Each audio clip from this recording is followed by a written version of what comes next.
Now, I was on for years and years and years. I would not go near Facebook, okay, because I knew it would be a disaster. Okay.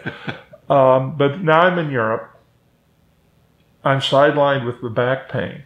I can't go anywhere, okay? And I'm on Wi-Fi. And I have a phone and I have a laptop. What do you think happened? Okay. Oh my God. I was, and people are like, who is this person? Kind of thing. Now I'm sort of weaning myself back off of it. Now that I'm home and I have like other things I can do. But it was like, And I had several enjoyable conversations, a couple not quite as enjoyable. It was fun, okay? And I need to do other stuff. Yeah. That was entertainment. Now you need to get back to well, it was entertainment. It was also an opportunity to work through some of the conversations I was having. Actually do relate to my thinking for books and stuff.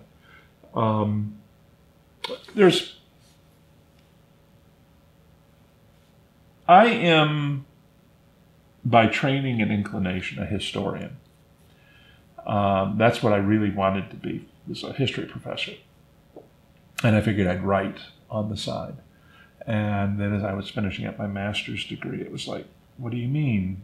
Over half of all tenured positions are held by people 40 or younger, and the field is shrinking every year. Well, that sucks. Okay. So instead of being a history professor and writing on the side, I became a wannabe history professor who writes. Okay. But that love of history, and it carries over into contemporary, watching history being made. When other people are fighting over politics as like, this is the holy grail of my philosophical existence. Well, it's the holy grail of my philosophical existence too. But one of the things, and I don't know how true this is of other people, is I watch it as history being made. Okay? This is what next week will be history. Okay? And instead of having to read about it from someone who was there, okay, I get to be there while it's happening. Okay? I mean, that's why I'm the wonky way that I am. But that also informs the way I write.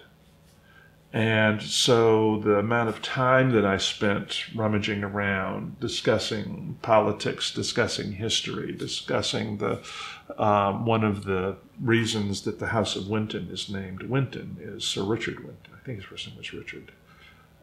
Who saved a couple of hundred Czech children by getting them out, Jewish children, getting them out.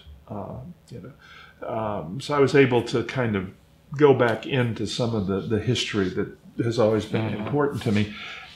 And in some ways, in posting about it on Facebook to other people and then responding to their responses, it let me refocus internally on some stuff that's pretty important and fundamental to who I am. And who I am dictates what stories I tell. And one of the things that one of the things Facebook does for me is I watch the, pardon the expression, shitstorms that explode on Facebook. And I do my darndest to stay out of them, or if they happen and I'm involved in them at all, to kind of try and be a voice of, can we talk about this calmly? Kind of thing. But watching that process and watching the other people who are trying to be calm, and everything else. It's a fascinating way to sharpen your study of human nature, which is a really, really big part of writing successfully. To understand how people who are basically decent human beings can wind up screaming curse words at each other online when they don't have to face each other personally and directly, really kind of gives you hones. It doesn't give you an additional insight, but I think it sharpens insight into how decent human beings can go at each other. Just in indecent terms. And it's something that I wish with all my heart that we could avoid doing. But it does make good story fodder. Okay, and I have friends with whom I profoundly disagree politically, and it does not bother me that they don't agree with me.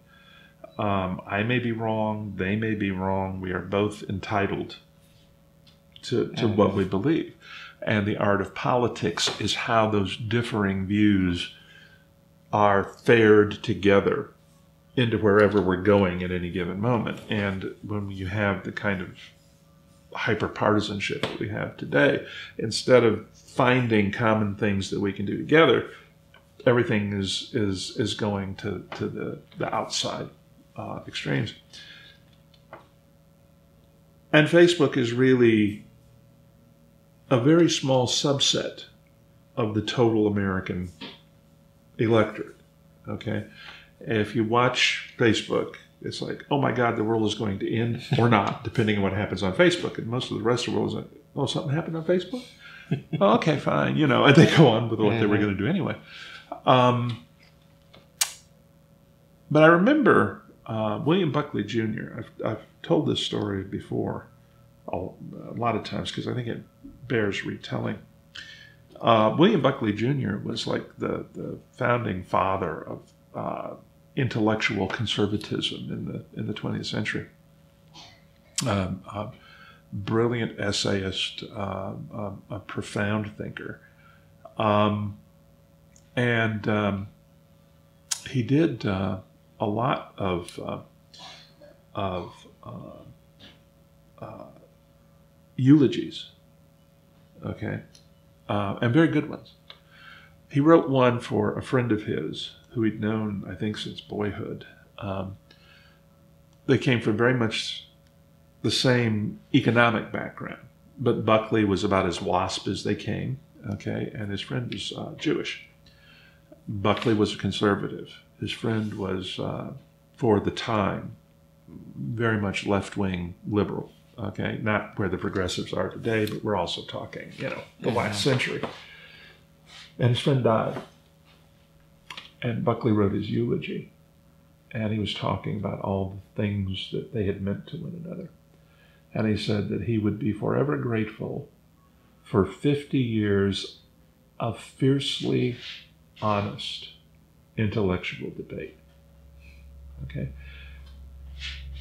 Not too many people are going to say that today, unfortunately. And that's what we need to be saying. The purpose of this YouTube video is not to wax philosophical on current day politics, but most of the good guy characters in my books would fall into the category where you could say, thank you for 50 years of fiercely honest intellectual disagreement, my friend. Okay? And I just wish that we were doing more of that in real life today. I thought Trey Gowdy's response to Elijah Cunningham's death kind of falls into that category. They disagreed on a bunch of issues, but they really liked each other. Okay? And that's the way it ought to be. You ought to be able to disagree with somebody profoundly and still recognize that they too are a decent human being doing the best they can. And most of the times when you get in my books, when things have gone off the rails, it's because somebody's not doing that.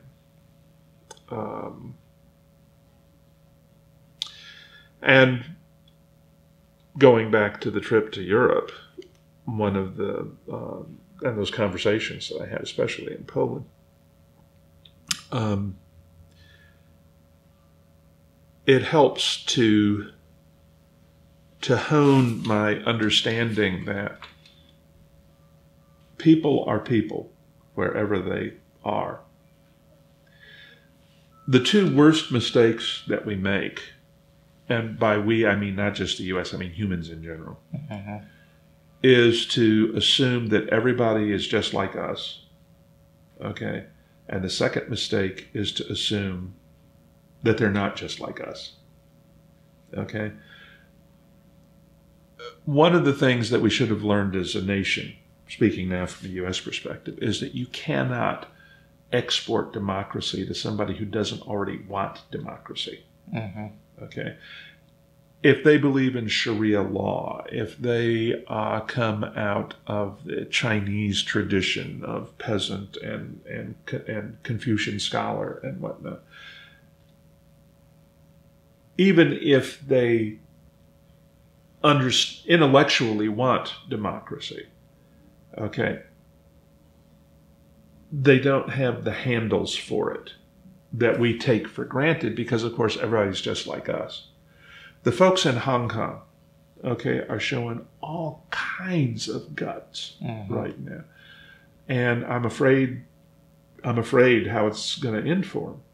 But they are a particular small group of Chinese who have had the experience of self-rule and whatnot that the vast majority of Chinese have not. And to expect all of mainland China and the People's Republic of China to say, oh yes, we need to be just like Hong Kong. Okay?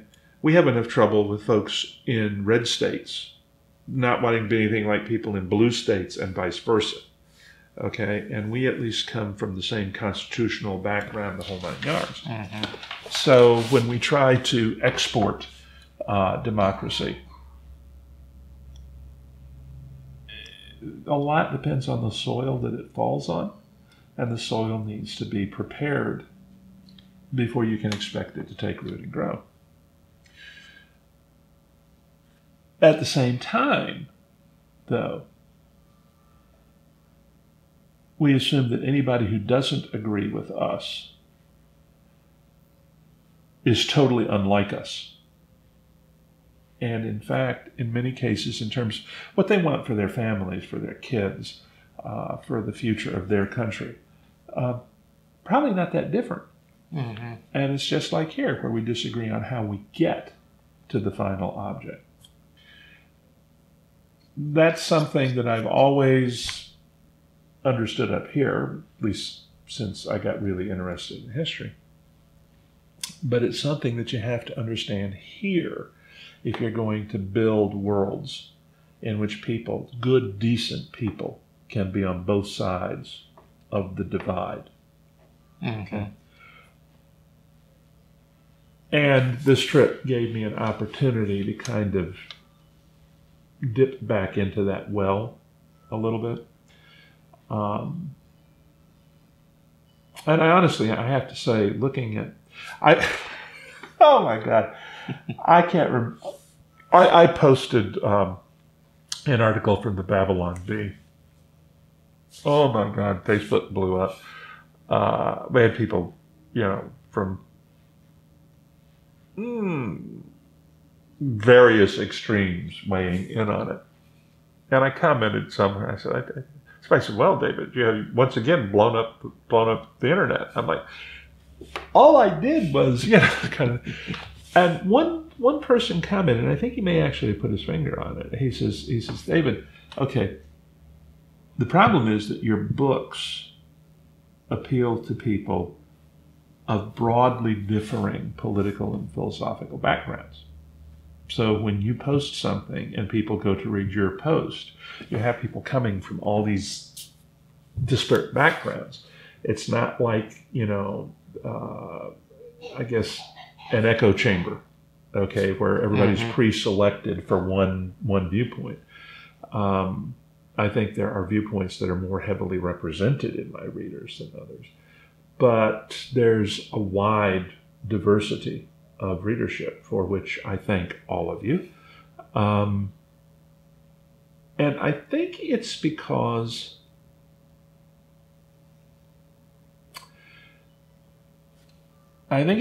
my characters, especially the good guy characters,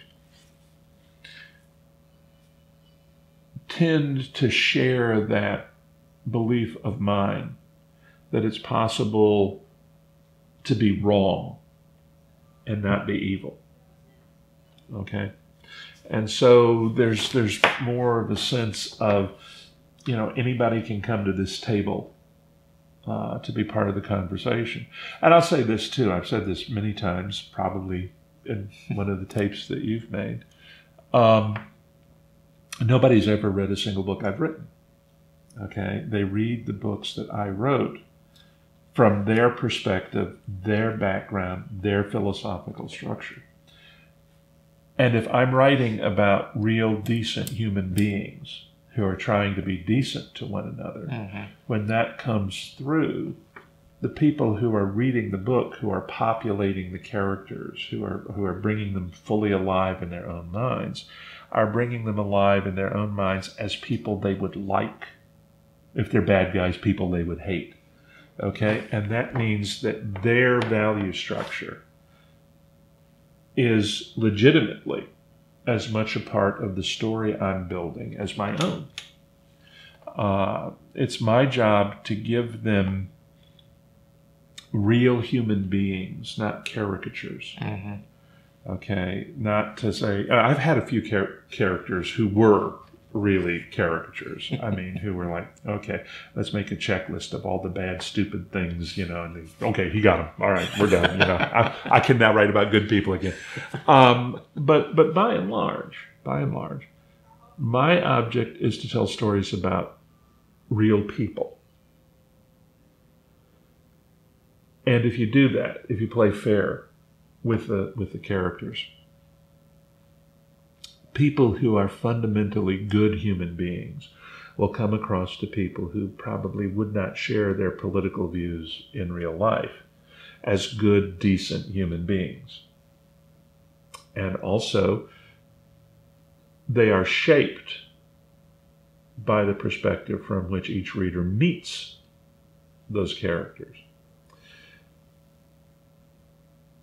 So I think one of the things that gives me the most pleasure, especially when I'm interacting with the TRMN or somebody else,